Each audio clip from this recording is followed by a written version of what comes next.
Info, jom kita main satu game. Kita buat ranking 10 toilet yang terbaik, yang paling selesa lah untuk aku. Okey, toilet lava. Uish, yang ni mau pedih pun untuk baik. Tengah tengah membuang.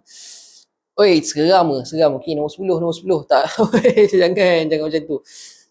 Toilet anjing. Tapi nampak cozy, nampak sangat-sangat premium. Aku letak nombor 7 lah, nombor 7.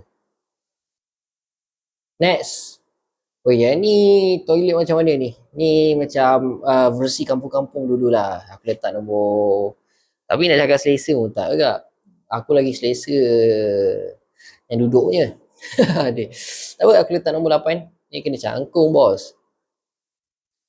Walau yang ni siap ada sofa, bos. Yang ni nombor 5, nombor 5 lah.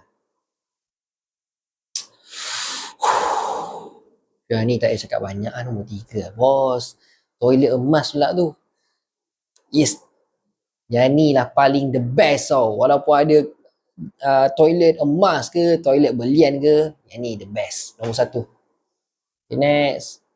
Gami. Zaman Gami. Sambil-sambil membuang tu nak makan ke? Aduh, nombor 6 lah, nombor 6. Nampak okey lah. Okey lah juga kan. Weh, kau ni sekarang ni dah ada senang tau. Dia dah boleh pancut daripada bawah je. Tak payah pun letak bidik air tu kat situ. Tak payah. Ni letak nombor 9 lah. Okay, nombor 2 dengan nombor 4. Lama. Ni macam mak-mak punya toilet ni. Nombor 2. Nampak cantik tak? Okay, last. Nombor 4. Jamban strawberry Okay. Aku rasa ni ranking paling make sense lah untuk aku.